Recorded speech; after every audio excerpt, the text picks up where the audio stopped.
Yes, it is. Another episode of Five Rounds here on the Five Reasons Sports Network. Alex Donno alongside, as always, Frank Zaffere and James Walker. Before we get to the introductions, I want to talk about the Quarterdeck Seafood Bar and Neighborhood Grill. The Quarterdeck has been with me in my shows for over a decade, my friends. This is the spot to watch every UFC pay-per-view fight for zero cover charge. You pay nothing at the door. Football season is an awesome time at the Quarterdeck as well. Go out there all day Saturdays for college football, all day Sundays for NFL football, and take advantage of those 5 for $15 ice cold bucket specials. The Heineken family of beers, High Noon hard seltzer, mix and match those to your heart's content. They're so cold. They go down so smooth. And like I always say, if you're going there to watch Hurricanes and Dolphins games, you could use a little alcohol for that experience with the way they've been playing lately. So knock down those ice cold buckets. The Quarterdeck has 2-for-1 happy hour all day, every day. And we're going to have a Five Reasons Sports event at the Quarterdeck Seafood Bar and Neighborhood Grill. Less than a month away, guys. Mark this on your calendar. November 2nd, we are going to have a watch party at the Quarterdeck for the Heat versus Mavericks road game. So you can meet the entire Five Reasons crew. I want to make sure we get James out there, Frank out there. I know Manny is planning to go out there, Ethan Skolnick, the whole Heat crew, the Dolphins crew. Meet everybody out there at the Quarterdeck Seafood Bar and Neighborhood Grill. If you want to, find the location nearest to you or peep their menu before you go. There's a lot of good stuff on that menu, guys. The seafood is so fresh. I love the sandwiches and burgers, the pasta dishes. Yeah, that is my jam. And, of course, the dessert, key lime cheesecake. Don't sleep on that either. The perfect way to finish every meal. Go onto their website, quarterdeckrestaurants.com. The Quarterdeck, come for the food, stay for the fun. And at some point later this hour, we're going to be giving away this beautiful $20 Quarterdeck gift card. I always want to show people the magnetic strip so they know it's not counterfeit. $20. Oh, and yes, and I see Trevor Gaffney in the chat. I still need to, he won the gift card last week. I still need to mail it out. I told you guys, I always procrastinate on this stuff. I'm going to mail Trevor. I got your address. I'm going to mail you that gift card. Hello, Trevor. Trevor loves the Quarterdeck, and we love Trevor. Big Dan 305. Good evening, Donno. Michael Stefano. Hello, fellas. Hello to you as well. We got a lot to get to, so let's get into the introductions. Of course, you should know these men by now. The man who is to the top right of my face, the guy, even if he won't promote his own Twitter account, our other co-host will. But let me introduce the man behind the velvet ropes of that private Twitter account, Frank Zaffere. Good evening, Frank. How are you? It's great to be here, buddy. Fun show tonight. I'm looking forward to the conversation. We're actually going to talk boxing tonight, so that'll be fun. Yeah, it should be. Yeah. And James Walker, of course, joins us as well. James, how are you, sir? I'm doing great, and I am using my real estate to promote the Real Frank Z's Twitter handle. So please follow the Real Frank Z. He's actually pretty fun follow, especially on fight nights. Yeah, I don't respond to him, but I do read his tweets on fight nights. They're pretty hilarious. Frank, when you're tweeting during UFC fight cards? Are you usually a little liquored up? Is that what you got to do to start getting active on Twitter? Yeah. It's third or fourth cocktail, then suddenly every thought in my head should be shared with the world. That's how that works. And as Frank mentioned, we are going to talk a good amount of boxing tonight, which may make some of you very happy, may not make some of you happy. It's because we usually talk mostly MMA on these shows, but Fury versus Wilder 3 is a huge fight this weekend. One of our colleagues, Jim Rodriguez from Five Reasons Sports, is out on location in Vegas covering the fight. He's going to join us at 6:30. Jim, he's basically living my dream life because this guy, for every big fight, he travels to it on location. So like every couple weeks he's out in Vegas. Like I'm so envious. I think since I've been doing my shows on Five Reasons Sports, going back to when we started the Daily Show in late July, I think I've already had within like the last 2.5 months, I've had Jim Rodriguez on live from Vegas like 4 times. Like, can you imagine traveling to Vegas like 4 times with a span of 2.5 months? It's great. So he's going to join us at 6:30. He's a big sports bettor, as you guys know. So he's not only going to break down Fury versus Wilder, but he's also going to give us sports betting tips because I'm expecting Fury to win, to beat him again. I think a lot of people are, but can you find value with the numbers? We're going to get Jim's take on that.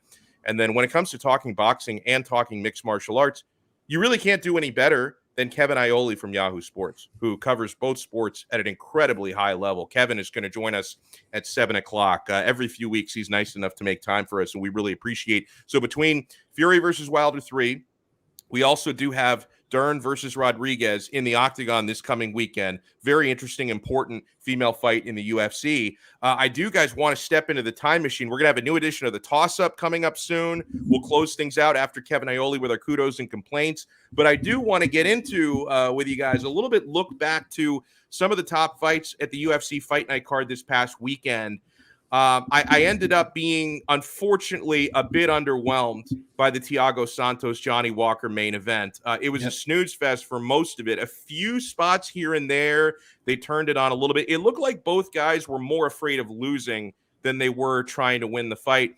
And it's kind of disappointing for both guys because Johnny Walker, when he was first making a name for himself in the UFC, he was the all-action guy. Like, Johnny Walker was the guy who's going to hit you with crazy knees, crazy knockout punches out of nowhere, elbows from weird angles to knock your lights out. He's become a lot more measured, I think, as he's been trying to sort of mold himself into a championship fighter. He's become a lot more calculated and a lot more careful. And then in the case of Thiago Santos, he just hasn't been bold since that John Jones fight where he suffered those, 2 knee injuries. So I just think he hasn't been himself.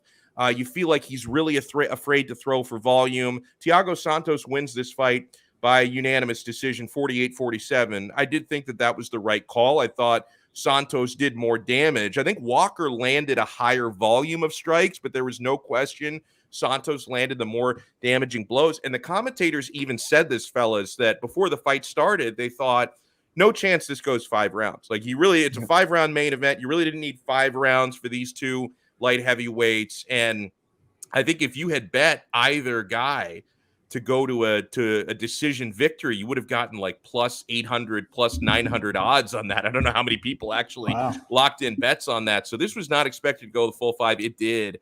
What were your big takeaways, James, from this one? And like, do you come away really impressed with Thiago Santos, or do you say he won, but it really didn't move the needle and he probably shouldn't move up in the rankings? Yeah, it was pretty much a nothing fight, for me. And I'm with the consensus. I thought there was no way this would be a boring fight. But there was an element of it that I didn't really think about that going into the fight. Thiago Santos was pretty much fighting for his UFC career. He was coming in with a pretty long losing streak, 2 ACL tears. He hadn't looked the same, as you mentioned, since the ACL tears in the John Jones fight. Had he come out and lost to Johnny Walker, and the UFC might have cut him. He might have been in Bellator, by this time next year. So he was fighting a uncharacteristically safe fight. It was enough to win, to barely scrape by. And so that's what we did. But, I just really haven't been impressed by Thiago Santos in a couple years now. I just don't really see him being a threat as much in the division at this point. And Frank, before you jump in, I just want to co-sign on Big Dan here. Hit that like button. If you're watching this video, smash the like button. Make sure you subscribe to 5 Reasons Sports YouTube. What is this? ACL? Bye. I guess he's commenting on the injuries. But yeah, Frank, go ahead on that fight. Well, I was just going to tell James, don't worry, they're not going to send him over to Bellator. They only send the interesting fighters over there in that division. I mean, this main event was once again just reminded me how bad this division is and how they've let, some viable, interesting, relatable, fan favorite talent leave and go over to Bellator, and we're left watching this crap. I mean, it was awful. And this was I always bring it up, but this was the glamour division of the UFC. Mm-hmm. This was the division that brought us all into mixed martial arts to some degree, both in pride, although I guess for them it was slightly different weight. And then in the UFC with Chuck Liddell and Tito Ortiz and Randy Couture, and those were the days. And now it's Johnny Walker and Santos in this fight where nothing happens for 5 rounds, and somebody has to win, I guess. But I was just very underwhelmed, and it's just indicative of the state of that division right now. And Johnny Jones is not coming back to 205, and maybe he's the next one out of the league based on his behavior. Yeah, no doubt about that. The co-main event ended up having a pretty interesting finish, and you see the new wrinkles that can be added now that they're able to use instant replay.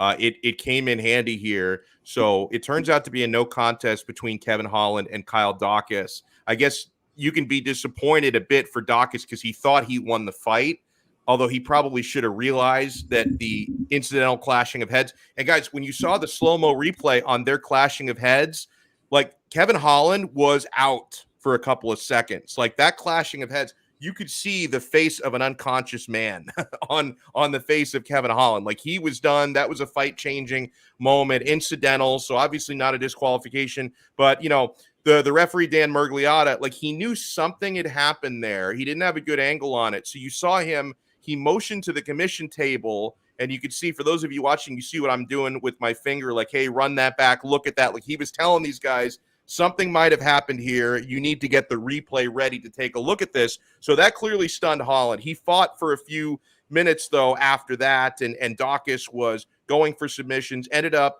tapping him out with a rear naked choke. And so, he thought he was about to get his hand raised.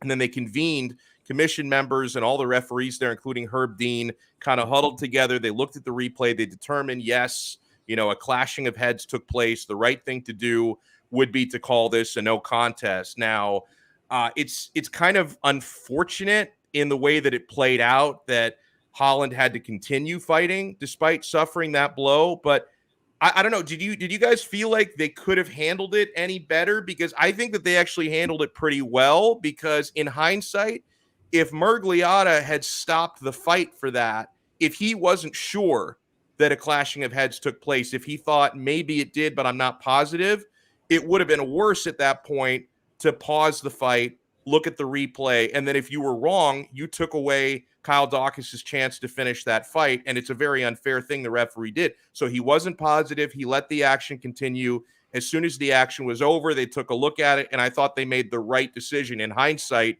in making the fight a no contest. So do you think, and Frank, I'll go to you first, did they fumble the way that they handled that, or was that pretty textbook? Well, I don't know if you can call it textbook, because I think they're figuring this out as they go in terms of trying to improve the process. But I think it's dramatically better than it would have been, and it has been in the past. So, I mean, I can imagine scenarios in the past, in the very recent past, where, that wouldn't have been caught, and then the opponent is completely disadvantaged and, knocked the F out, and that's it. And then you've just lost, So I like the way they handled it, and I like the use of replay. And I don't know why it's taken so long for them to embrace replay the way they have, considering how prevalent it is in other sports. Yeah, and they got the result right. And I think at the end of the day, that's really all that matters. And I believe they already rescheduled the fight. I think it's rescheduled for November 13th, the rematch. So they'll get to settle it, the right way next month. But I know there's some controversy on social media and online that, there was like some UFC officials kind of in the meeting. And it's like, wait a minute, this is supposed to be just the state commission that should be deciding, how this thing goes. But it's a good point. Yeah, I mean, why are you UFC officials in the meeting when it should be the referee and the state commission? But the point is, they got the decision right, to make it a no contest, and they'll fight next month, and it'll be a non-issue by the end of next month. I like it. So I do want to get into a few topics that'll look ahead to this coming weekend, and it's 6:30. We're going to get our boxing fix with Jim Rodriguez, a.k.a. J-Rod, who's going to join us. So before he comes in, gentlemen, I want to get into a new edition of the Toss-Up. Frankie Z, what we have tonight? All right, first question. Francis Ngannou versus Ciryl Gane will take place at UFC 270 in January.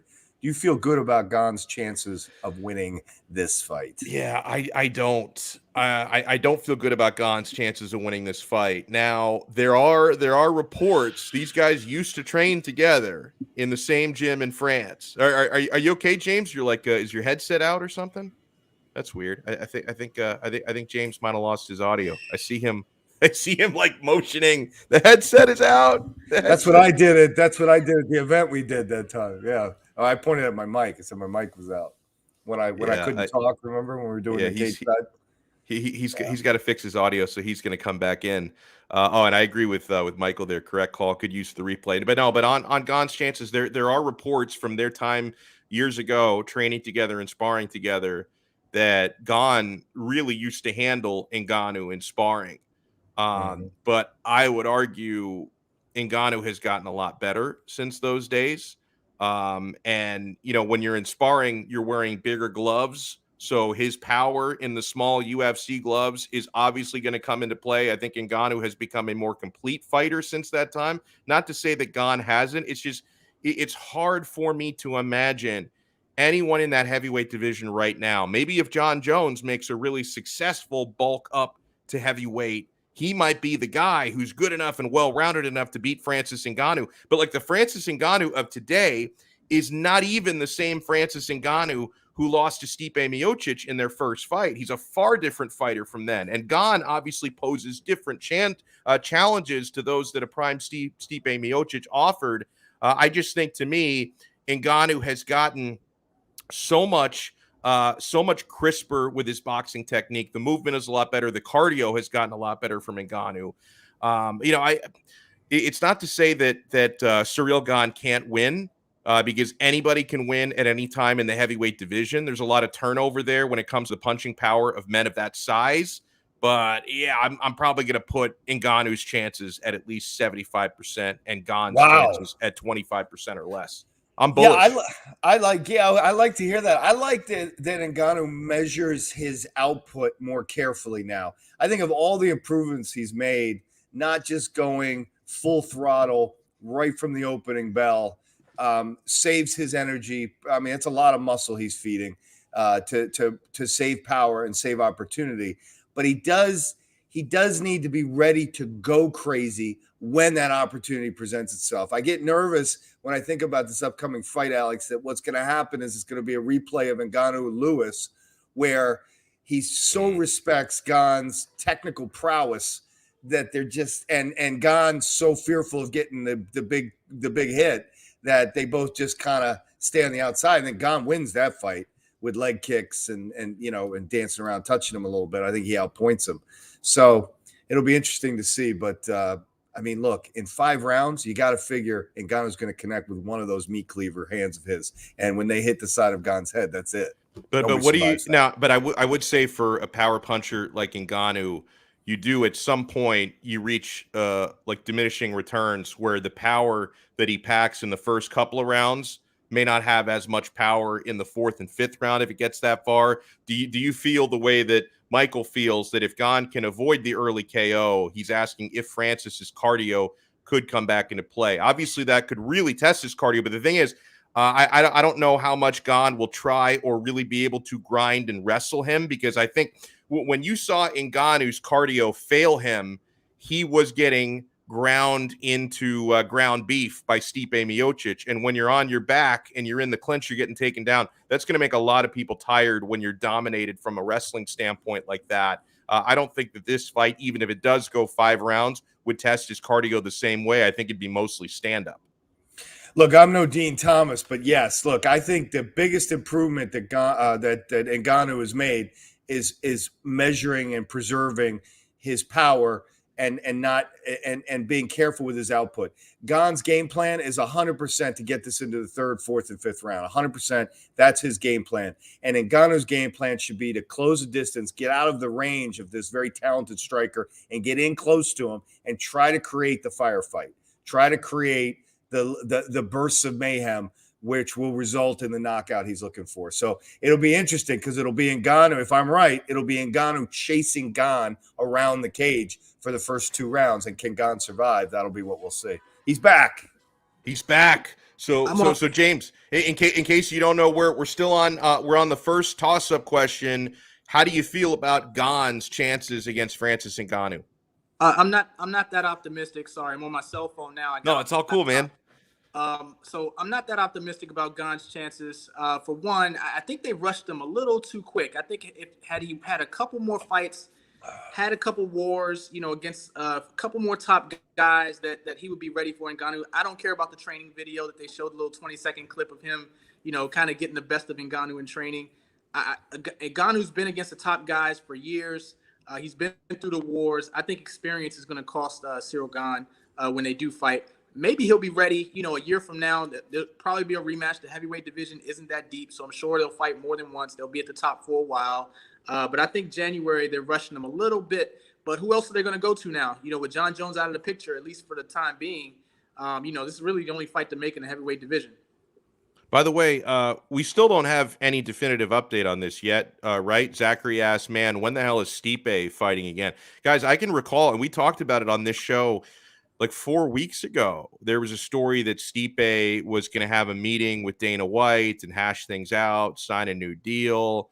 So, like, I don't expect him to go anywhere. Like, he's not going to retire. He's not going to wind up in Bellator or something. But as far as his next opponent, we don't have anything, right? Because it seems like, John Jones was kind of talked about, but I don't think Jones is really interested in it. And now Jones has legal trouble.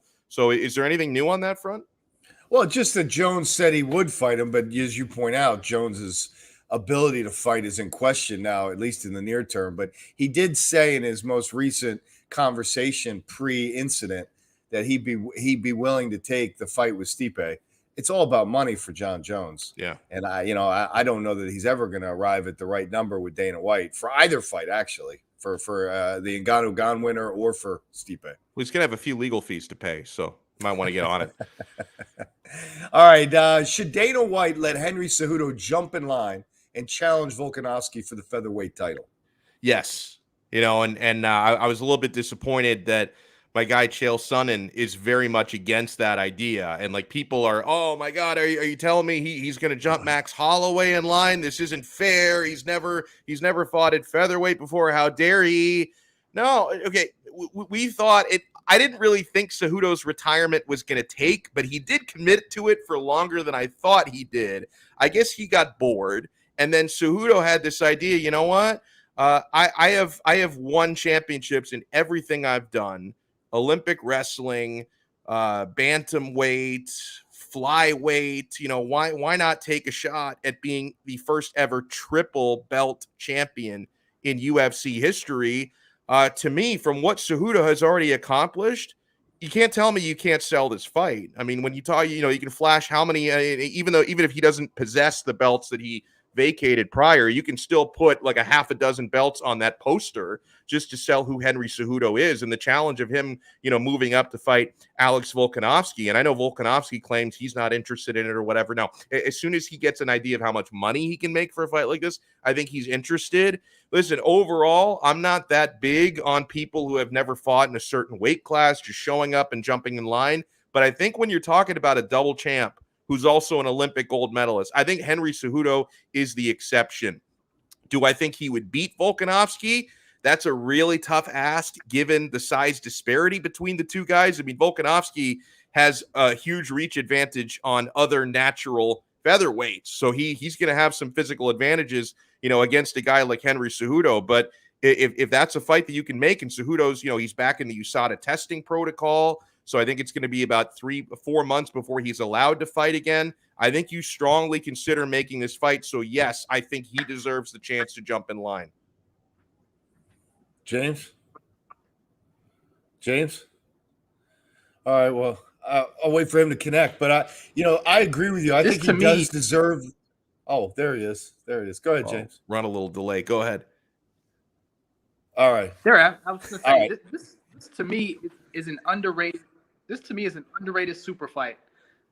You have a 2-division champion and former 2-division champion going against a current champion. There's no other scenario in the UFC that you can make under those circumstances with any two fighters. Yeah, I'm sorry. The connection's not good. We got to try. A great fight to make. As you mentioned, can he beat Volkanovski? Probably not.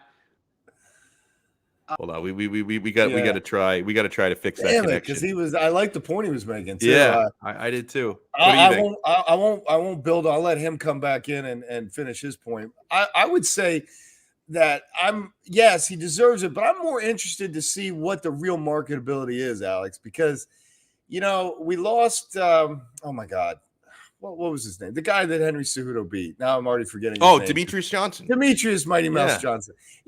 There was a guy who had, the UFC really wanted to make a popular star out of him, put him in commercials, etc. Just didn't work out. Henry Cejudo beat him and he was out of the league in a minute. Now Henry Cejudo, he's the triple champ. I mean, he beats the bantamweight guy. He's the flyweight guy. He's the gold medalist. And there's just no... he wants more money, and I know Dana's saying, like, you don't move the needle. Nobody buys these pay-per-views the way they buy the bigger guys. And if he beats Volkanovski, does that change things, or does him even facing a guy like that change things? I don't know the answer. I'm more interested in that, and I'd like to see the fight just to see that, because there has been a frustrating inability for the UFC to market the really little fighters, and I'm not trying to make fun. I'm just saying, that those weight classes. I mean, at one time, as you know, Alex, those weight classes didn't exist in the UFC. Who would you say, like, under 145 pounds? Who do you think is the best sell ever? So 135 or less. Is it Uriah Faber? Yeah, Is it Dominic Cruz? Probably Faber, right? I'm going right to Dominic Cruz.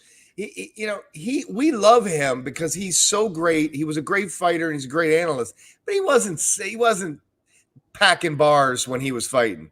Right. Uriah Faber was a star for sure, and I thought T.J. Dillashaw after that, had a name that could put some butts in seats. But that's it. It's a short list, man. The Demetrius Mighty Mouse Johnson. You and I went to watch him take the first ever belt, and we were like the only people in there. I mean, it was awful. And poor Henry Cejudo leaves for pay. He thinks Dana White's trying to short pay him.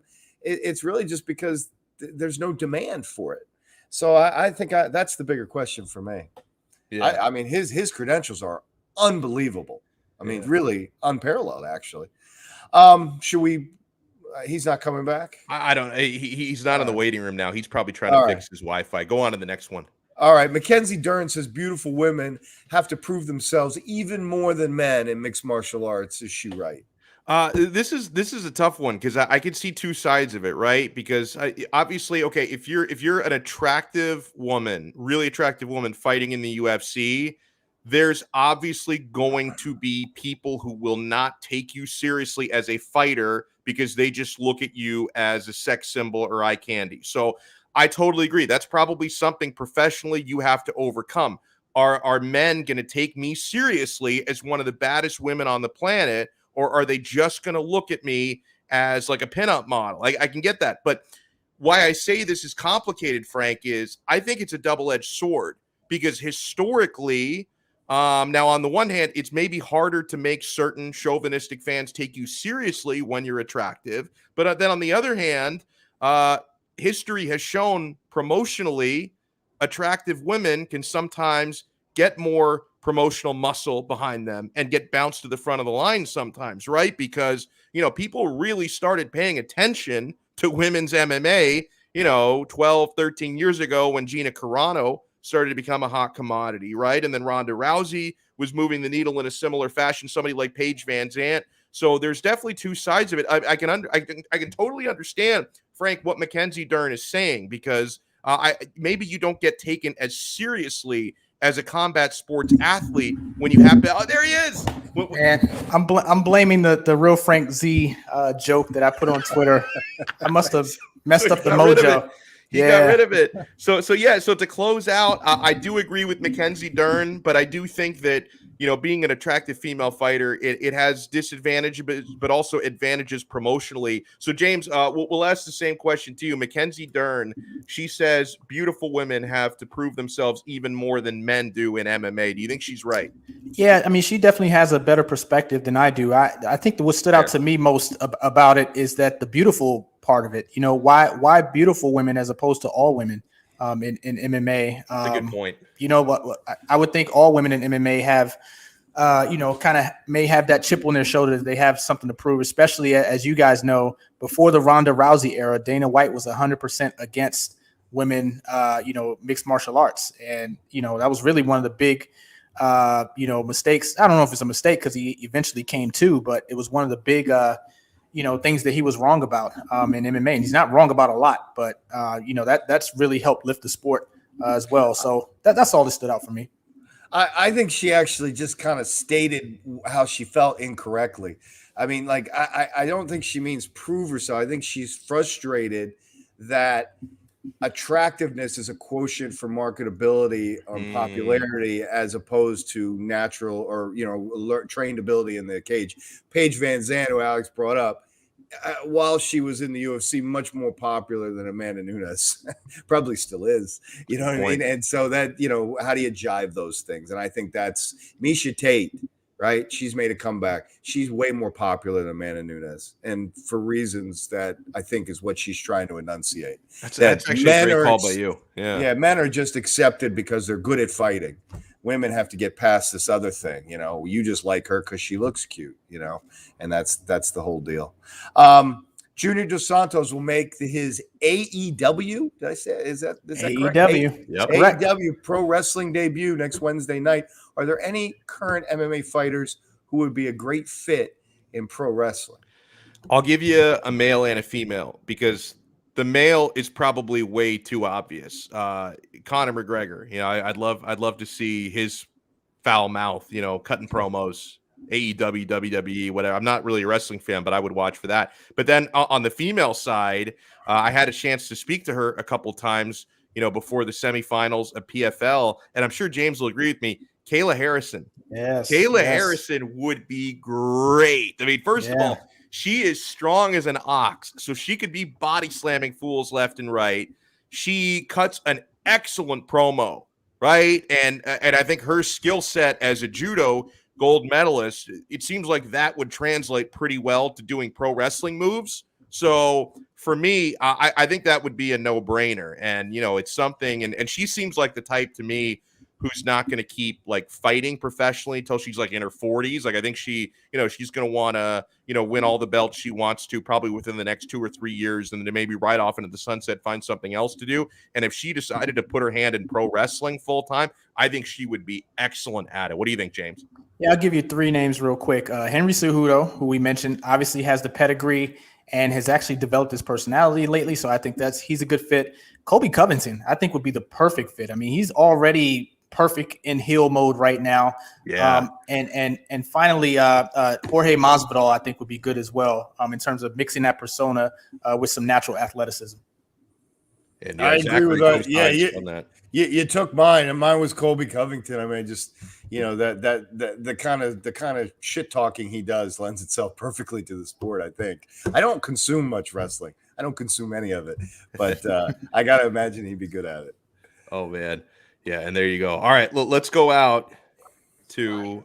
We're in Vegas. Oh, yeah, that's right. I was going to ask him. We are in Vegas, and J-Rod in Vegas, and J-Rod. I was telling these guys how jealous I am. You are living my best life because how many times since we started doing these shows on 5R Live, I've had you on my daily show a handful of times, and I've been doing these shows for like 2.5 months.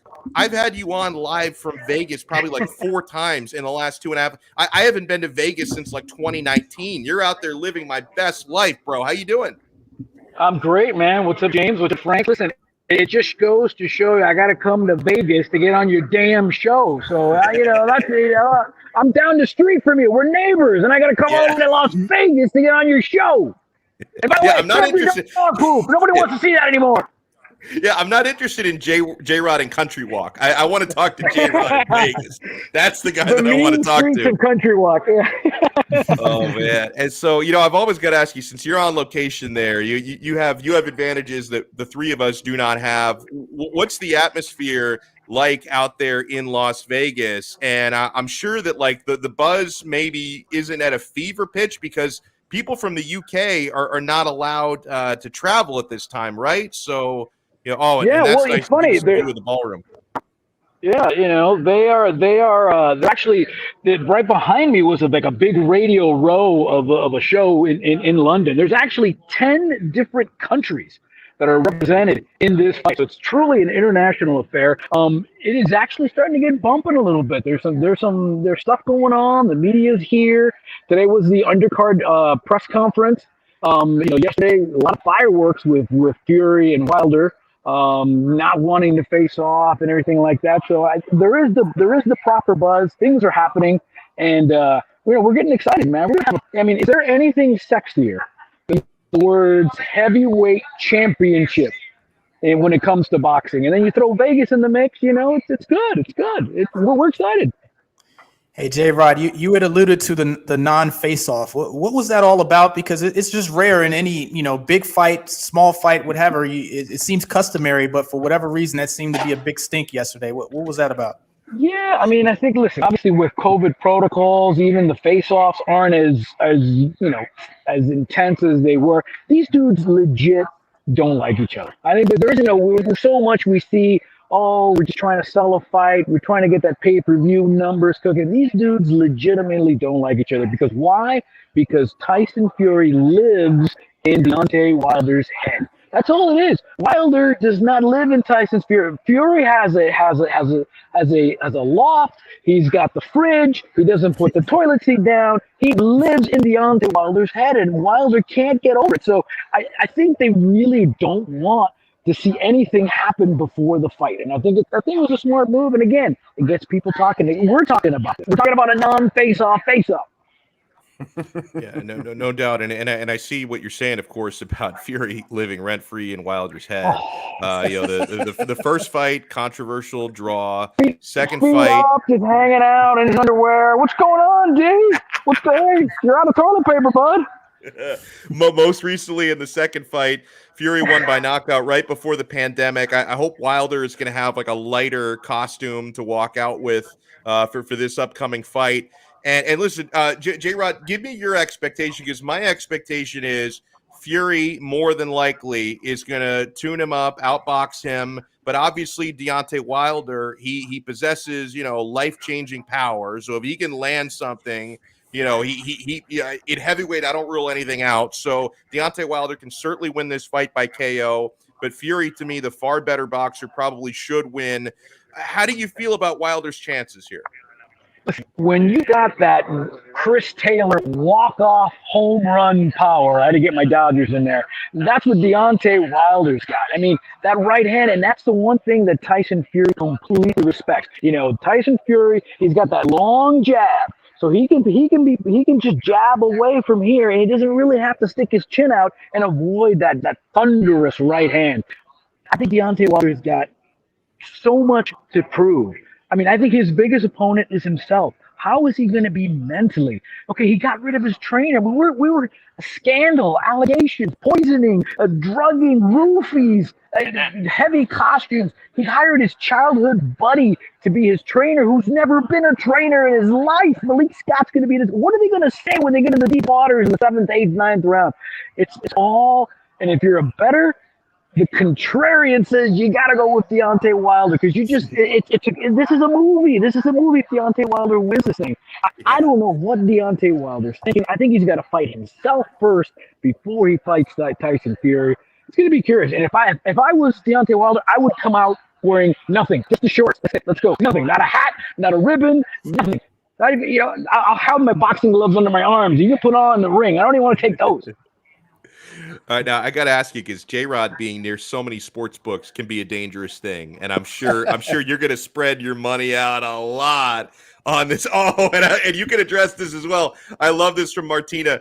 So right, how many excuses will Wilder come up with this time once that should be a prop? Ended? That should be a prop. Over under 2.5.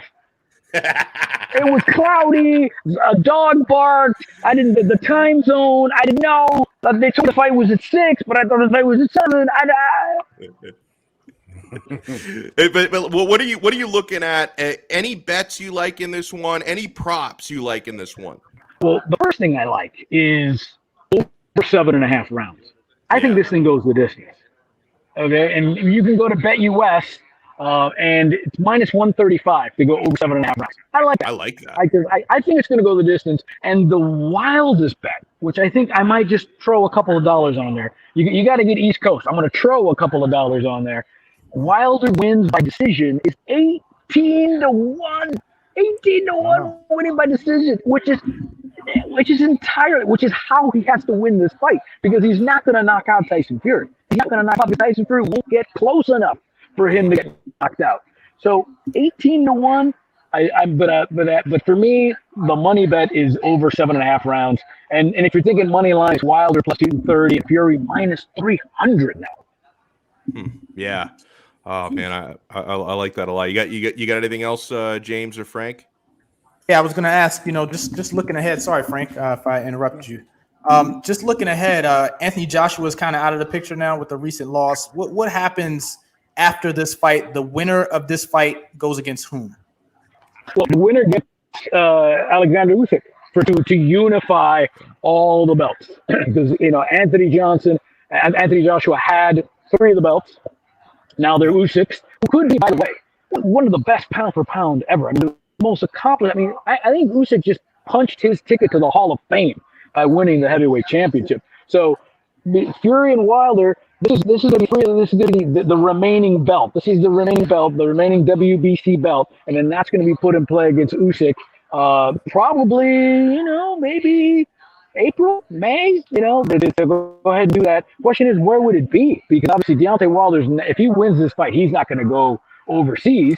So, and if it's Fury, you've got two European fighters. I mean, the one thing about a Fury Usyk fight, talk about two dudes with tremendous personalities.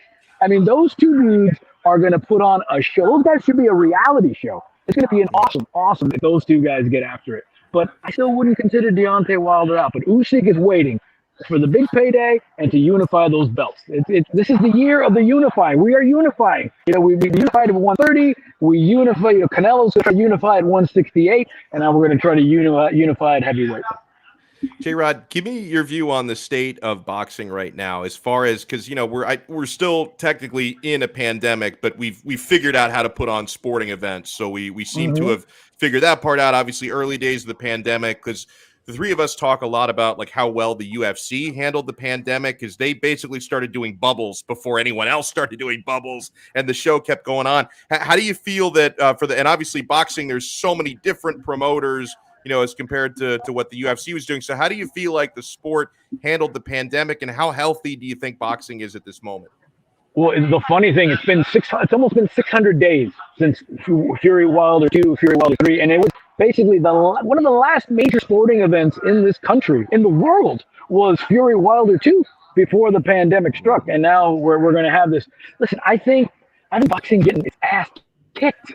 I mean, how many fights do we constantly hear? Big fights about guys getting COVID. I just think people aren't. And again, I don't know if they're not taking it seriously, or they're not taking those protocols, or you're in a gym and you're in such a confined space. I don't know how you. I mean, remember when everybody was getting MRSA? Everybody was getting like a crazy athlete's foot. The whole thing. The Brown had MRSA. This is like this on steroids. I don't know how you clean it up. I know. The press conferences and the weigh-ins are not open to the public. There is social distancing going on. But everybody's really good about that. Here in Vegas, everybody's got to have a mask on. Although kind of not really in here, but everybody's kind of sort of have a mask on. I think boxing needs to clean it up. I think the UFC has its advantages because they control everything. I think there's so many organizations, and they're all over the world. That it's tough to have a uniform set of standards, but you need it because I mean, how many times, how many fights have we lost because of COVID? We went like 3 straight big fights that we lost. You're 100% right about that. Hey, before we let you run, J-Rod, and enjoy your evening, although it's still like early afternoon out there, but eventually you'll be enjoying your evening out in Vegas. If you have anything to promote, I got a good book to read, and I got church at 9, so I don't know, buddy. You're always busy producing content. The 5 Reasons to Bet are really good, and I encourage people to check those out when these videos, basically before any big sporting event, J-Rod and Ethan do a 5 Reasons to Bet. Like I know our guy Manny Chang, he doesn't he's making so much money off of your advice. And I'm not even lying. Manny Chang just today purchased $656 sneakers. He purchased these, the PJ Tucker Kobe's that cost $656. I would never spend that kind of money on shoes, but he had that disposable income from listening and watching 5 Reasons to Bet. So, so you helped out Manny. You have anything to promote? Any episodes coming out? Tonight's the Thursday night game. It's Rams Seahawks. So we've got our Thursday night special that you can. The game starts in about an hour and a half, I think. That's the one thing. The one bad thing about being out here, the game's like 5 o'clock. The game. Last time I was here, I came down literally to go watch a game. I was like, "Game's over? What happened?" The game started at 10 in the morning, Joker. I'm like, oh, okay, well, I'm going back to bed then. Oh, man, so that's going to be good. J-Rod, thank you so much, man. Enjoy your weekend out there. Enjoy the fight Saturday. All right, I'm coming back here for Canelo at Plant, so I guess I'll be on your show then. Man, yeah, that's in a month. I think that's November 6th. November 6th. Yeah, a month from yesterday. It's crazy. Oh, they don't give a damn. They set a record at the Canelo fight in Dallas. Oh yeah, no doubt about that. All right, so awesome stuff there as always from J-Rod. 5 Reasons to Bet. here on the 5 Reasons Sports Network. In about 15 minutes, we're going to be joined by Kevin Iole from Yahoo Sports. We're going to talk more Fury versus Wilder 3 with him. We can also talk some UFC with Kevin. He's fantastic. We'll have our kudos and complaints coming up a little bit later on. So, guys, I do want to talk a little bit about the main event this weekend between Dern and Rodriguez. Mackenzie Dern, she's definitely somebody to look out for. Now, she was talking about, wanting to become a champ and a 2-division champ. Don't get ahead of yourself too much, because Rodriguez is going to pose an interesting challenge to her. This is an unbelievable grappler versus striker match, because Rodriguez is as accomplished in Muay Thai as Mackenzie Dern is in Brazilian Jiu-Jitsu. She is a master at that. I favor Dern to win the fight. She's probably going to win this fight. She's on a roll lately, and I could maybe see her in the not-so-distant future. She probably maybe has to win one more fight if she wins this one to become a title challenger to Valentina Shevchenko. I think she could pose an interesting challenge. I don't think I'd go as far as picking Dern to win, but someone with a skill set, James, and I'll start with you, Yep. As potent as Mackenzie Dern, who seems to have figured out how to become more professional, because she used to have a lot of problems making weight. She seems a lot more focused on well-rounding her skill set. I'm actually going to hope she wins on Saturday night, because I think she could become an interesting challenger at that weight class. Yeah, the thing I like most about Mackenzie Dern is I think she is the one fighter in the division who probably has a clear-cut advantage over Shevchenko on the ground.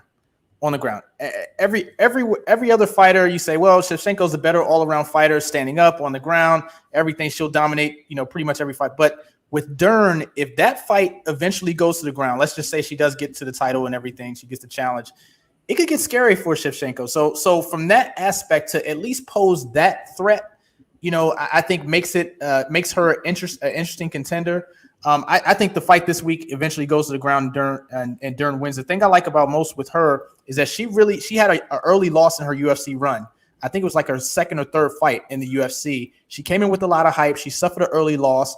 And instead of getting down on herself and, going through a skid or losing a few in a row in the UFC, she ended up picking herself back up, getting around that horse, and then stringing together 3 or 4 in a row to get to where she is right now. So she seems as focused as she's been. As you mentioned, weight doesn't seem like it's an issue anymore, which it was, in the past. She had that early loss.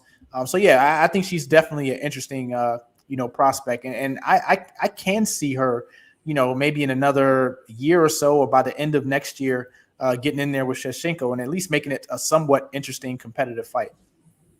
Are you guys getting paid by the UFC and I'm not getting a check? Because you guys are both trying to sell the idea that Valentina Shevchenko is in any danger against Mackenzie Dern. You're crazy. On the ground? I don't care if it takes place in a spaceship. There's no shot.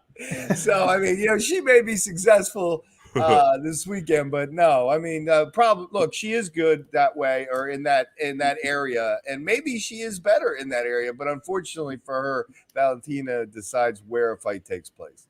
Her skill set is so dominant that she decides where it happens and when it's going to happen, and I think she would dominate. I don't think there's any challenge for her that I see on the horizon, but I just want to get cut of that money, because you guys are selling future fight promos right here. Well, I do have something for our viewers. All right. $20 here in front of me, the Quarterdeck Seafood Bar and Neighborhood Grill. So if you're watching us live right now, and you need to at some point be in South Florida to use this. So whether you're a South Florida resident or somebody planning on traveling here in the not so distant future, here's the passcode.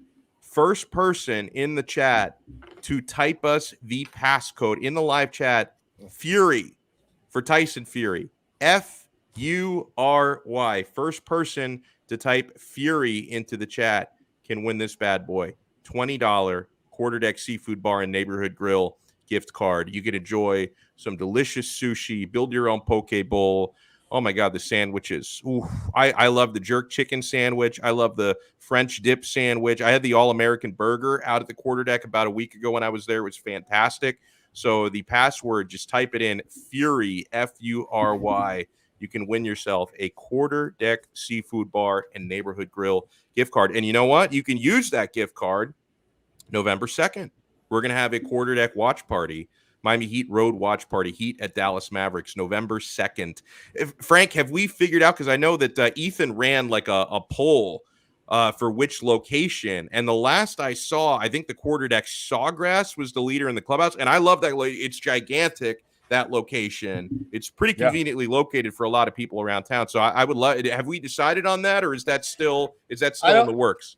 It's in the works, but I think we'll let the people say, right? So if it's plantation, it's plantation. I mean, a million years ago, we did Wani McStashes out there. Yeah. You remember that? I do remember that. I couldn't go to that, but I remember all the hype for that event. James, I don't know if you know the backstory on this, but Mark Hochman was doing the Levitard show at the time, and we did a watch party out there, and Dave Wanstadt was the coach, and they decided to make fun of him, and they created a parody restaurant called Wani McStashes. And Hawk did a whole menu. I mean, it was really well done. We put up a fake sign. I mean, we created this restaurant, and we had little mustache chicken tenders, and it was a good time. So it makes sense to go back there. We chicken mustaches. I remember that. Chicken mustaches, yes. And then I had a customer complain on air. He said they didn't really look like mustaches to me. I'm like, my God. What are you supposed to do? It's not hard to fry a piece of chicken into a mustache. That's hard. Yeah. So speaking of Valentina Shevchenko, she is campaigning for a trilogy fight with Amanda Nunes. Like, the problem is we don't often do trilogy fights when one fighter won the first two. Now, Shevchenko maintains she thought that Nunes got an unfair, unearned decision in the second fight, so she deserves another crack. I didn't feel that way, if I'm being completely honest here. But it's like, on the one hand, like, Frank, I'm of two minds with this, and I'll go to you first on this, that at some point they may both run out of challengers, and it's like, okay, why not run? Already have. Yeah, go ahead. Yeah, you're right. Yeah. So they're both going to run out of challengers because they're unparalleled in their respective weight classes. Because in the case of Nunes, she's got two of them. They're unparalleled there. So even though the first two fights both went to Amanda, maybe at some point within the next 18 months or so, it's going to make sense to run that back. Even so, and now Nunes doesn't seem particularly interested in fighting Shevchenko a third time. I don't blame her, because if you won the first two, you've got everything to lose, nothing to gain by fighting for a third time. But is this something you want to see? Because they're both going to run out of challengers here. Well, this is something I would want to see, because I think the state of women's MMA is such that they're the only two that can challenge each other. Valentina makes Amanda look beatable, and Amanda makes Valentina obviously look beatable because she's beaten her twice. So, I mean, that makes for a really special matchup. So selfishly, I'd like to see it, but I can understand the UFC's perspective, right? If they're making money with these two dominating lesser opponents and not diminishing each other, I mean, does it help the UFC if Valentina were suddenly to knock off Amanda? Probably not. And and vice versa, Valentina racking up what would be a third loss, right? To Amanda Nunes, I don't know that really benefits the league either. So I don't see the UFC obliging Valentina in a request until such time as market demand pressures them into doing so. There's just a complete disinterest in watching another completely lopsided Amanda Nunes beatdown of someone, or a Valentina beatdown of someone. I mean, that's all we're seeing. And they're building these dominant champion resumes. No one can beat them. No one's coming up in their divisions that can beat them. Not in the lifetime of their career trajectories, as they'll probably play out. So if they don't fight each other, neither will ever lose again before they retire. I don't know, man. I feel more urgent than Frank does. I think you need to make this fight in the next 12 months. You just never know what can happen. One of them can get caught. I don't see it, but, one of them can get caught. They suffer a loss. That fight is lost forever. And when was the last time Shevchenko or Amanda Nunes headlined a pay-per-view? It's been a while, right? They've always been the co-main event or something like that, even though their skill level deserves a main event. The reason they haven't had a main event is because they haven't had an opponent whose skill level also deserves a main event. You put those two together, you could sell pay-per-views. That could be a female headlining pay-per-view that would get a lot of pay-per-view buys. It's a super fight. I think it's really the only super fight to make as far as headlining a pay-per-view right now for women's MMA in the UFC. So why wait 2 years? That's a long time. That's probably 3 or 4 more fights for either fighter. Something can happen. A submission can happen. They can get caught, even though they could be the better fighter against whoever their opponent is. I just think when you have these opportunities, you make the fights. We talk about, even nowadays, we talk about, what if George St. Pierre fought Anderson Silva? What if, this fight, there's all these missed opportunities that have happened. You have it right now. There's no reason not to make the fight. So why not make it? I know Dern would be mad if she heard me make this comment, but James, we could do a main event. We just need Miesha Tate to maybe get one more win. Miesha Tate, Amanda Nunes, that main events, because fans like Miesha Tate. I want my girl Kayla Harrison at some point to get into the UFC. She's got to cut a little bit more weight because she's a 155 pounder. But man, I would love at some point, because I could actually see her having a chance to beat Amanda. I mean, Kayla has looked so dominant against everyone that she's faced so far. To me, that would be like a dream fight. Amanda Nunes is she's like from another planet of MMA talent. I mean, I can't comprehend her being defeated. It's unbelievable. I haven't felt this way about a fighter since Anderson Silva in his prime. Wow. I could not imagine him losing, and I cannot. When I watch her fight, I'm frightened for her opponents. What damage they may sustain en route to losing. Just don't even go in there. It would have been nice to see a Cyborg rematch. I think Cyborg at least posed a threat, even though she got knocked out and everything. But she got out of the UFC as soon as she lost. So, but so James, there was something. So that fight was really powerful statement for me, because I had a lot of respect for Cyborg's talents, and she just got run over. It wasn't competitive. It was so uncompetitive that they didn't make the fight again. Yeah. And she just took off.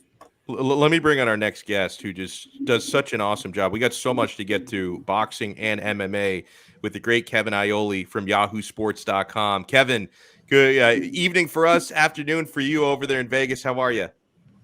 I'm excited because I got exhibition hockey in a little bit here I'm going to be going to. So go Golden Knights. Yeah, he is a huge Golden Knights fan out there. Kevin Aioli is, and I know historically, obviously, the Golden Knights are a brand new franchise. You're a Penguins fan historically. When they go head to head, Kevin, who do you root for? Oh, no doubt. I live in Las Vegas. I was born and raised in Pittsburgh, and anybody who knows me knows I am and have been a diehard Penguins and Steelers fan, and even I have to admit a Pirates fan. But which I'm a Pirates fan after this run. It says something about me. But, I live in Las Vegas longer than I lived in Pittsburgh. I'm a Las Vegan. The Golden Knights are our team. I am a Golden Knights fan. Nice. Now, before we get into Fury versus Wilder 3 and into some other UFC stuff, you can help us pick up on what we were just talking about, Kevin, as far as do you think at some point, even though they've already fought twice and Nunes has won twice, do you think Nunes Shevchenko 3 would happen? Do you think that's something we're eventually going to see, and maybe how soon might we see it? It will happen. I think it happens in the first half of next year. Before Valentina's fight last time, I asked Dana that. And, normally Dana says, I don't want to talk about another fight until after the fight is over. On that one, he said to me, he goes, I am not against it. I want to talk to the two fighters and see what they think, but I think that could be a good fight. So, when you look at their series, especially the second fight, it was so close. I had Amanda in that fight, but you could make an argument, and a pretty solid argument, in favor of Valentina. And so, I think as great as she is and what she's done in her own division, and she said at the press conference after the last fight, her walking around weight is 135. So she fought Amanda Nunes at her walking around weight. I mean, think about that. Amanda's up in the high 150s, and she has a significant weight advantage on her. I think Valentina has added to her game since last she fought. I think she deserves the opportunity for one more crack at it. Now, and another one, and sorry, James, I'll let you in after this. See, this is what Kevin's talking about. I never let you guys speak. I'm so sorry. But I had to ask, Kevin, if Kayla Harrison at any point enters the octagon, and she would have to cut a little weight because she's fighting at 155. She has been so dominant. Now she's not facing UFC caliber competition, but she is a gold medalist in judo, and she looks like a Terminator out there. Gold medalist. Two-time gold. Yeah, I don't want to shortchange her, but if she eventually finds her way into the octagon, it can get down to 145. Could that be the one who beats Amanda? Hey, that would be an amazing fight, right? Amanda's got a brown belt in judo. And she's got a black belt in jiu-jitsu. She's if they gave belts for striking, she would of course be a black belt. So Amanda's really well-rounded. She has better striking than Kayla. But I'll tell you what, it would be hard for Amanda to stop those takedowns. And you get Kayla Harrison on top of you. I don't care how good your jiu-jitsu is. She is a freaking handful, and that would be very difficult. So, I think Kayla Harrison, I put her in my pound-for-pound top 10 now after her last performance, and I believe 100% that she deserves that, and I think that would be a hell of a fight between her and Amanda. Kevin, if you would have asked me earlier before Henry Cejudo made headlines this week, could a UFC fighter, a male UFC fighter anyway, be a 3-division champion? I would have been like, I just don't see it. It just seems like a long shot. Yet with Henry Cejudo, I'm like, Henry Cejudo Volkanovski doesn't seem like a out of this world prediction to see an upset for Cejudo. But just curious about, what do you think his chances are? Would Dana White give him that matchup coming out of semi-retirement? And just what's your thoughts? Is he having connectivity problems, or is it me? Can you guys hear me? Okay. Oh, my bad. Yeah, I can hear. I think it's me. you. I'm sorry. It's you, Alex. Yes. So ahead. Kevin, just what's your thoughts on Cejudo potentially having a shot at being a 3-division champion?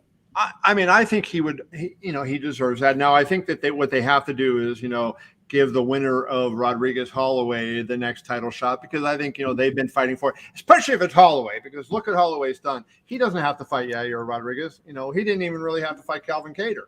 He took on these tough guys. So I think if Max wins, he deserves, given his standing in the sport, he deserves it. But I could see Triple C coming back next year and, being there. And I think, this is a guy that's a 2-division champion who had done a lot of good things.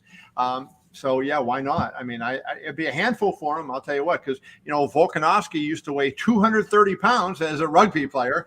And so, I think if Henry wanted to go up and fight that guy, it would be a challenge. But that's what makes you great.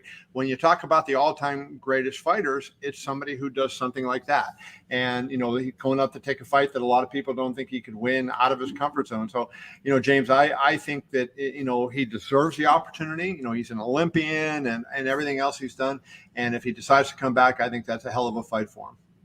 Kevin, let me ask the question another way. Can Henry Cejudo be a big marketable star for the UFC?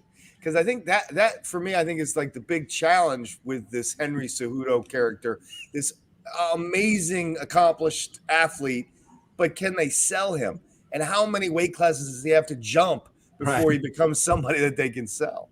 I think if he's able to do it at 45, that would be the limit just because of his height, right? He's not, like you think of some of these boxers that jump, Pacquiao's the only one that is not a big, tall, lean guy. Mayweather was 5'8" or 5'9", and, these guys that they can add their weight on very easily, De La Hoya is another one. That they do that. You don't see that as much in MMA because for wrestling, they want to have a little bit of bulk on their bodies and everything. So Henry, I think, he doesn't have the height. And I think, for him to try to bulk up to say 55, he would be at a real physical disadvantage against somebody like Dustin Poirier. Henry being such a great athlete and being such a great wrestler, you don't shortchange him, but I don't see that happening. I just think it's too much to ask of one guy. Who would you say, Kevin, like I asked this question to Frank and James earlier, and you would have a great perspective on this, having covered the sport so closely. Who do you think is the best sell under 145 pounds in UFC history? Is it Uriah Faber, Dominic Cruz? Like the most sellable guy under 145 you think is who? Well, it's interesting. I'd have to think about that for a second. Faber was popular among the hardcore fans, but I don't know that he was ever a big, pay-per-view seller, right? I love Faber, and all the people who've been around a long time, really love Faber. I'll tell you what, who I think the guy, maybe we haven't seen him yet, and the guy is coming now, which is going to be Brandon Moreno. I like that. Moreno is, you look at his story, right? And he's got the personality, being bilingual really helps him, because now he's going to draw from, multiple ethnicities in terms of fan base. You're going to get that. He has that natural, we know how much, the Mexican fans love the fight game. He has that appeal to them. But, if you know anything about Brandon Moreno and what a personality this kid has, one of the nicest kids you'd ever want to meet, great sense of humor, fights in an entertaining, engaging style. He might be the guy, like Dominic Cruz, Faber are the two that would come to your mind off the top. But I don't know that they move the needle like I think Moreno might be the guy to do. Well, that's really too the debate we're having, Kevin, because it's like, we're coming back to Henry Cejudo. You have this, he's got a big personality, and he's got all of the accolades and a gold medal, and he's won 2 division championships, and he's going for a 3rd, and he just doesn't seem to sell. And when we go back, and that's what we were debating, like who did move the needle, and I thought Faber did cross over a little bit. I agree with you initially being a Dyer guy, but I thought once in the UFC, I thought he made the crossover as the California kid. I thought he was able to pull some casual fans, but after him, I really can't think of anyone. I feel like Dominic Cruz was really more of like an insider's favorite guy. His fight with Cruz, I think, because they had the rivalry, especially the last one, I think captivated some fans and everything. They were on The Ultimate Fighter together. But, I agree with you. I mean, there's not a lot of guys in those classes. Of course, Conor McGregor at 45, right? Right. Great. How'd we miss that one, Alex? Well, no, I said under 145. Oh, sorry. Well, that's right. Okay, I just got really embarrassed. Yeah. That would be it. Kevin, if I could transition to the big fight this weekend, Fury Wilder, what can Wilder do differently in this third fight that he didn't do in the second fight, where everything seemingly went wrong, even coming into the ring, where he said his equipment was too heavy coming into the ring, where everything was just off for him that night? Well, guys, I would say let's start here. I think Fury looked at the film of the first fight, and he realized Wilder can't fight going backwards, and he doesn't use his jab a lot. So I think Fury realized, hey, if he's not jabbing and he struggles going away, put the pressure on him, walk to him, make him back up, and you're going to negate his power to a large degree. And that's what happened. So now the key is for Wilder to adjust to that. It's like a pitcher, the second and third time through the lineup, you got to make adjustments to these hitters.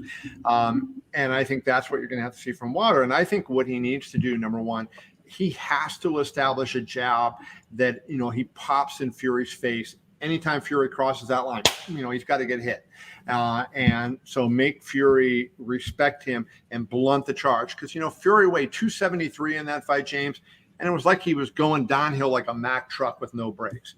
And he just overran Wilder. I think if Wilder can stop him in his tracks and force it now to be fighting in front of each other, Fury's still the better boxer, but that raises Deontay's chances of scoring and landing that big shot. All Wilder has to do is land the one punch, and he can win the fight. So I think, if he can stop Fury from backing him up and even better yet, back Tyson up, then I think you have something going. Kevin, have you written your betting column on this one yet? And who do you favor? I mean, I don't know if you're favoring Fury like most people are. Who do you favor there? And is there anything you can find value on in this fight? I like, Fury by decision in the fight, because I think Wilder working with Malik Scott is going to be better. I think Malik has really worked on his fundamentals. Now, Malik doesn't have a great track record. He doesn't have much of any track record because he's just a new trainer. but he's saying all the right things. You're seeing the video they're doing. So if you say that Deontay can push that forward into the ring, that right then and there is going to make it a better fight for Deontay based on what you see him doing. And so I think if Fury's not able to steamroll him, he's not going to knock him out, at which point now we're going to go to a decision. I don't think, I have a note here. They had 54 scored rounds in their 2 fights, but, 3 judges around, and they completed 18 rounds. The 7th round didn't get completed. Fury won 37 of those 54. So he's not going to, Wilder's not going to outbox him, but he has to blunt the charge to be able to hurt him and maybe get it. And I think, the more likely scenarios, he can blunt the charge a little bit, but not, do enough to outbox him. So I like Fury by decision in that one. Kevin Iole from Yahoo Sports is with us here on 5 Rounds on the 5 Reasons Sports Network. Looks like now we're going to be seeing a heavyweight belt unified in the UFC in January. Francis Ngannou against his old training partner back in France in Cyril Gane. Now, we do have like that footage of Gane, years ago, working him a bit in sparring. I'm favoring Ngannou in the fight. How are you expecting that to go down? Well, obviously, we got 3 months before that fight happens, and I reserve the right to change my opinion. But same here. Right now, I'm going to go with Cyril Gane. I like the way he fights, right? And he's such a great athlete, and he has the perfect style to negate what Francis wants to do, right? I mean, Francis wants to just set up and knock your head off, right? I mean, Francis in a way is like Deontay Wilder, the MMA version of Deontay Wilder. And I think, Cyril, with the movement that he has, and he has so many other aspects of the game that I think will cause Francis trouble. That Eric Nixick is a great coach, and he's done remarkable things with Francis. So I'm going to go over and spend some time watching them work during training camp. And if I see something that makes me think otherwise, I could change to Francis, because just like Deontay Wilder, he has that ability to end the fight with one shot. But my pick going in right now would be Cyril Gane. And I'll tell you, that makes me even more intrigued for the fight, because now I'm going to be thinking for the next 3 months, Cyril might take it. I love it. And of course, I'm sure we'll have you on before then. So if you do change your pick, you can let us know, so we will not have you on record for this one until closer to the fight. We always love chatting with you. Enjoy some Vegas Golden Knights hockey tonight, Kevin. Who do they play tonight? We're only playing the Arizona Coyotes, so not going to be all that exciting. But I'm a hockey fan. I'm a Golden Knights fan. I go anyways. And the atmosphere is great out there. I went to a game out there a few years ago, and I was blown away. Like they make it like a block party outside the arena, and it's a lot of fun. So enjoy it. You know what's funny? Last game, before I let you go, I'll tell you this. I got a kick out of it. Was the last game I walked in, and they had the band playing outside, and everybody's going, and about 200 fans were together, and they were all chanting "Fleury, Fleury," because they traded them, and a lot of the fans were unhappy. So that was pretty funny as I was entering the arena. So we'll see what happens tonight.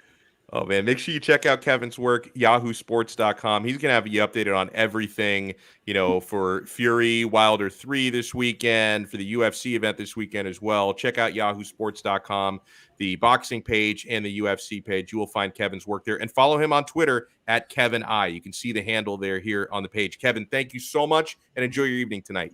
Thank you, guys. I appreciate it as always. See ya. Thanks, Kevin. Awesome stuff there, as always. We're still looking to give away the UFC gift card in the live chat if you want it, or the UFC gift card, the Quarterdeck gift card, $20 at the Quarterdeck Seafood Bar and Neighborhood Grill. Don't try to use that card on the UFC website; it won't work. Probably not. and don't try to use a UFC gift card at a Quarterdeck restaurant; it probably won't work. Quarterdeck gift card. First person to type Fury, Fury, into the chat can win this Quarterdeck gift card. Fury as in Tyson Fury. Guys, before we get out of here, a couple of things I want to look at for this weekend. What are your routines going to be? Are we watching the boxing card and the UFC card? You're going to focus on one or the other? You're going to be drinking some cocktails this weekend, Frank? What are you looking to do on Saturday? Well, Saturday, my Irish are down in Blacksburg, 7:30. So first on my list, bro, is figure out what damn channel the ACC network is, because apparently that's the channel we're on, and then figure out if it's actually a channel I get. And then if it isn't, I'll spend the next 45 minutes trying to figure out how to stream it. And then I'll start imbibing Bacardi at dangerous quantities to get myself through the stress of a college football game, and then hopefully get over and check out the fights. What about you, James? Yeah, I'll be watching college football probably most of the day, and well into the night. Then I'll check out the UFC cards. I won't be paying for the heavyweight fight, even though this one is worth, probably worth paying for. But I save my money to pay for the UFC pay-per-views. I'm not going to be buying boxing pay-per-views, celebrity boxing pay-per-views, and UFC pay-per-views. It's just too much. You got to save that money for Blachowicz Teixeira. Yeah, I don't know how you guys feel, but he talked about getting the belts back together, or I don't know how many belts there are now, but that's really the problem with boxing, right? There's just too many belts and too many people have them.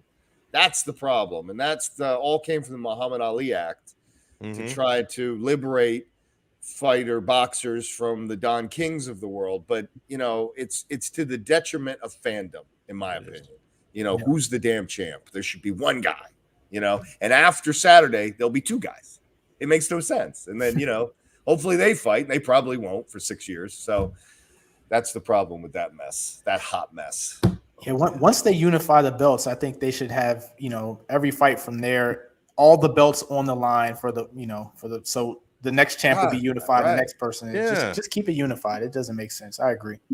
Yeah, no doubt about that. All right, so I want to move into our kudos and complaints. I felt like I was in it already because I was complaining about boxing. See, you have my complaint already. Well, and I think in my complaint for tonight could spur a little bit of conversation, but let's give our kudos first. I'll go first, and then Frank, and then James. My kudos on this episode goes to Patricio Pitbull. This is actually a classy thing he's doing. He has vacated. He's got two belts, remember, in Bellator. He is the featherweight and lightweight champion. Patricio Pitbull has vacated his Bellator lightweight title to allow his brother, Patricky Pitbull, to fight for that belt because they don't want to fight each other, and I understand that. So that is an act of brotherly love right there. Patricio Pitbull gets my kudos. What about you, Frank? Wow, you did a great job with that. So I'm not even going to try a kudos in the field of MMA because I'm never going to top that. So I'm going to remarket the November 2nd watch party and say my kudos is to you, Alex, and Ethan Skolnick for coming up with this idea to celebrate our 5 Reasons Sports partnership out there for a Heat watch party game. And we just got to figure out which location. So that's my kudos. I'm really looking forward to that party.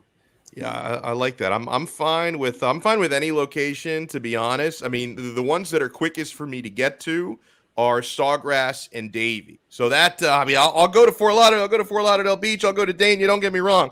But it looks like we're out at Sawgrass based on the fan poll. But we'll have to check with Ethan on that. But Ethan and Alex have my kudos this week.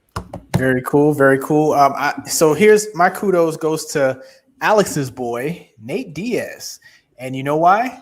He has 1 fight left on his contract. And as usual, he's going in with a ton of leverage. One, he could fight a big fight.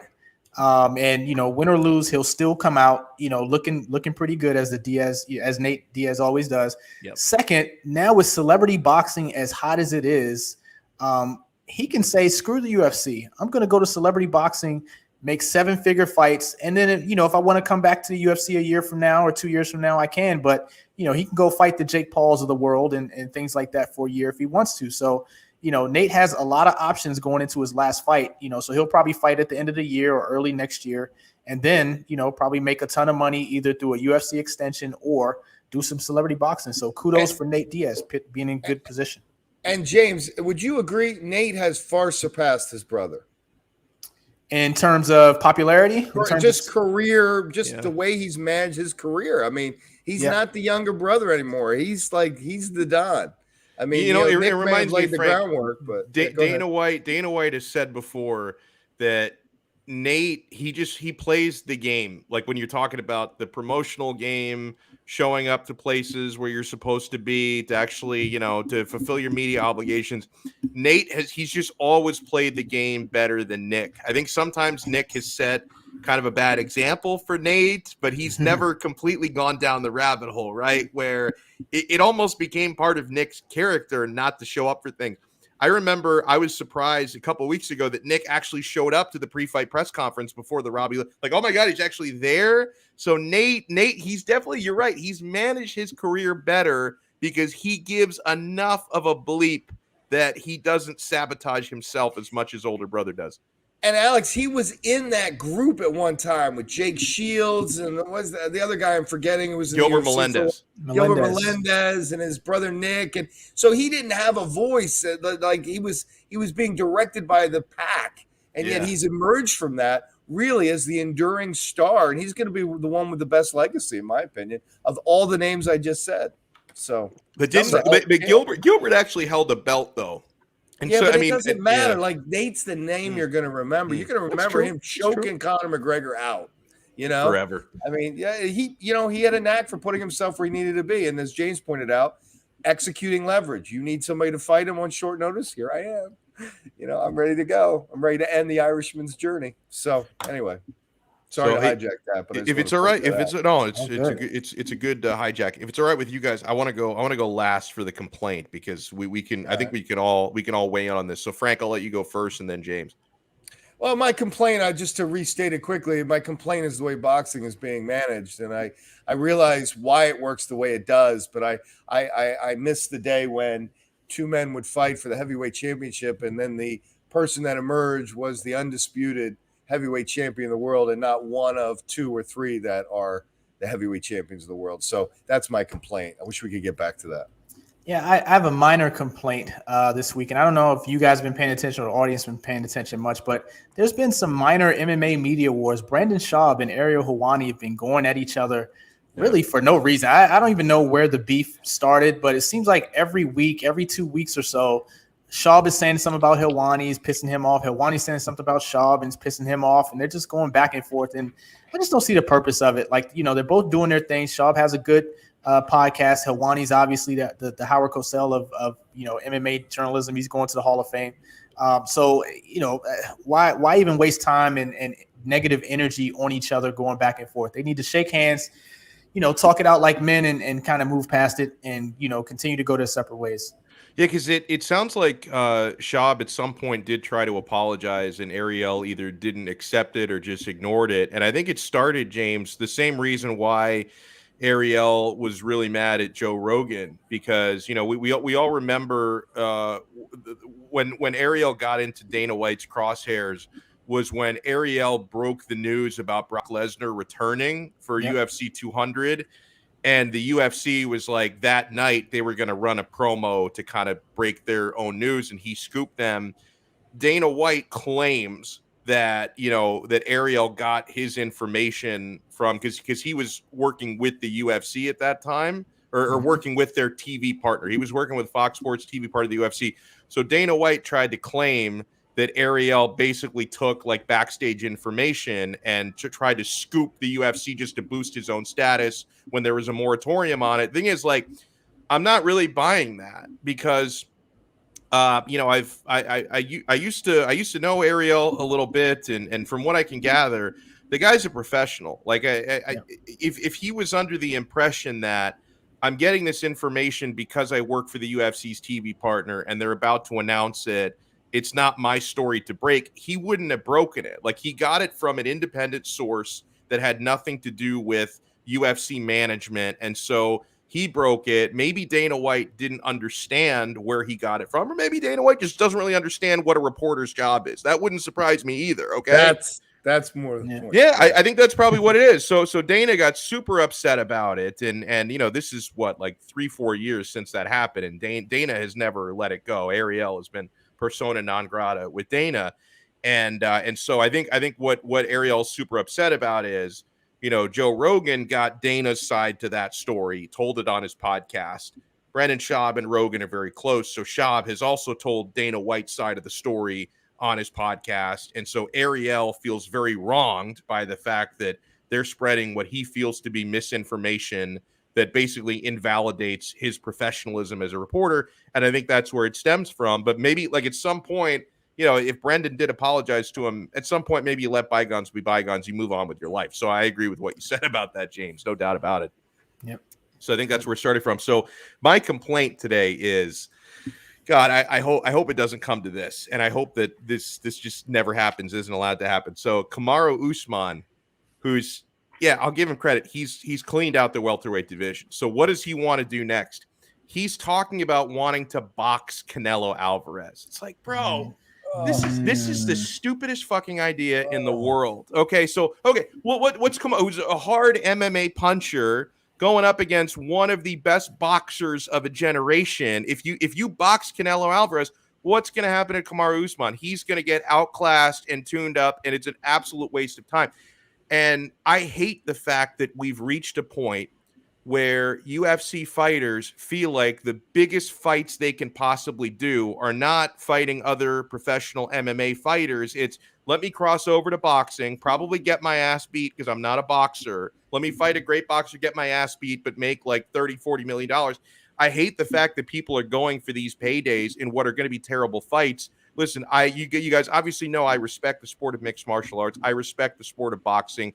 It's not the same thing. If a boxer crosses over into the octagon, they're not going to do well. We've seen that happen before.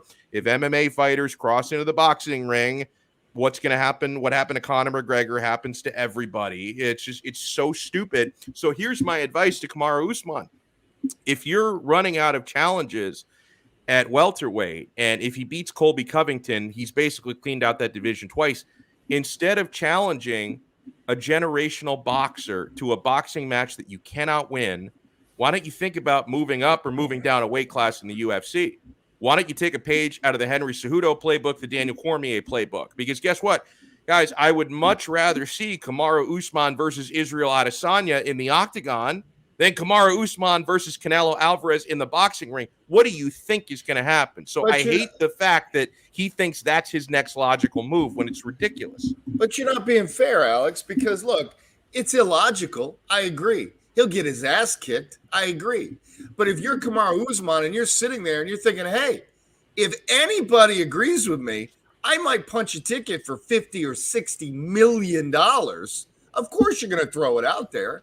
I mean, that's what's going on here. I mean, it's all, Conor McGregor only got the $100 million because a whole bunch of people decided they wanted to see it happen. So now every time an MMA guy is on a big run and there's a complimentary weighted boxer of some significance sitting there, you're going to take a shot at seeing if the public wants to see that one. Because look, I don't blame him. I want $50 million. And if I get my head kicked in by Canelo Alvarez to get it, so be it. But I want they're doing this for money, so I don't begrudge him taking a shot at that at all. But the bad news for Kamaru is nobody wants to see that fight. That's not even his style. I mean, he knocked out George Masvidal, but it's not even his style. He got outboxed by Colby Covington for 4.5 rounds. Thing is, I think some people probably would want to see it, and that's what worries me. Not enough for Dana White to put that whole spectacle on. Because don't forget, they're under contract. Dana has to be involved in that show. Yeah, and that's a good point, Frank, that you kind of led me into what I was going to say about this. And we can't completely absolve the UFC and Dana White for this either, because Dana White gave Conor McGregor permission to pursue that fight, and that kind of opened Pandora's box. So, the next opportunity is out there. Maybe it's Usman, maybe it's somebody else. They're going to say, well, look, you let Conor McGregor do it, 4 or 5 years ago. Why, and there's $50 million here on the table. Why can't you let me do it, as well? So I'm sure that would be Kamaru Usman's plays. Like, hey, you open Pandora's box for Conor. Why not do it for me?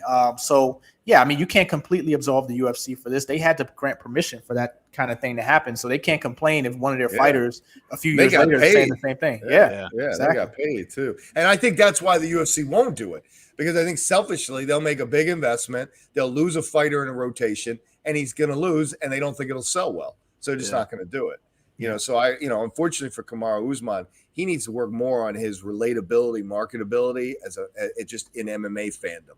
I'd like to see him do more of that. I think he's a lot of room to grow in terms of popularity when you compare him to the previous dominant champion, George Rush St. Pierre. I know people may not want to hear this because 90% of MMA fans hate the guy I'm about to mention, but do you think it would be the best thing for the welterweight division if Colby Covington beats him? Because then It would you sell make better. the welterweight division a lot more interesting. There's going to be a trilogy fight, and so like I feel like that would inject life into the UFC welterweight division. And I say that in a nice way because I can't fault Kamaru Usman for beating everybody, right? Like, okay, the division has gotten stale because he's kicked the ass of everybody that's been put in front of him. Covington did have some success against him, and that's why I'm looking forward to this rematch. But I'll be honest, I'm expecting Usman to actually look better in the rematch than he did in the first fight, kind of like he did against Masvidal. I think Covington's the better fighter, and he'll probably be the one able to adapt more. He's also been more active than Covington, who's not fought since he fought Usman last time. So I'm expecting Usman to win, but it might even be, James, the best thing for the welterweight division. If Covington gets one, then you can set up a trilogy, and that division becomes a lot more interesting in the short term. Yeah, and there's a lot of interesting matchups for Covington that, Usman is already, dominating. You got Covington Burns, Covington Masvidal, Covington, Leon Edwards. There's a lot of fights there that you're probably not that interested in seeing, again for Usman. So, yeah, it would open up the division. It would make things interesting. I'm kind of sticking to my prediction. I made it like a month ago. I smell an upset in this matchup. I think people were sleeping on Colby and in that gas tank. He could go for 5 rounds. If it had his jaw not broken, who knows what would have happened in that first fight. I'm sticking to the upset. I know pound for pound, Usman's the man right now, but I think Covington is a tough matchup for him. If Covington wins, it's kind of like the John Jones thing I described. Then you have a champ that a whole lot of people want to see lose, and nothing sells like that. He's going to piss a lot of people off, and a lot of people are going to tune in to see justice, that really makes money. By the way, I love this idea from Michael. Usman against returning welterweight Khabib if he beats Covington. God, I would pay a lot of money to watch that fight. The thing is, I don't think Khabib cares that much about money at this point. Like he's a coach of the year candidate now. He's coaching his ass off. He seems to think it's more important for him to fulfill his father's short-lived legacy after his dad passed away than it actually is to fight and dominate for belts. So as much as I'd love to see it, I think it's going to take a lot to pry Khabib out of retirement. Yeah, I don't see him coming back out unless George St. Pierre agrees to fight him. I think he'll come out for that. That's it. Yeah, that'd be about it. Well, we'll wrap it up on that note. Huge thanks to everyone who tuned into this episode. Huge thanks to Manny behind the scenes, to Kevin Ioli and J-Rod, Jim Rodriguez for joining us. Every guest we had on is out in Vegas. I mean, Ioli lives there full time. J-Rod was out there visiting. He goes out there like once a month, every like twice a month sometimes it seems. And make sure you follow everybody. James Walker NFL is where you find James on Twitter. Frank refuses to promote his own Twitter account, but you can find him at realfrank_Z. You can find me at Alex Donno, and follow Manny as well at MannyC17_. You're never going to remember that. I mean, people, these underscores and the number combinations is just way too much. And everyone enjoy the fights this weekend. We'll review and we'll look ahead to the following weeks of fights next week. We'll be on right here on 5 Rounds on the 5 Reasons Sports Network. See ya. Good stuff. Awesome stuff, man. Sorry, I think we're still live, so.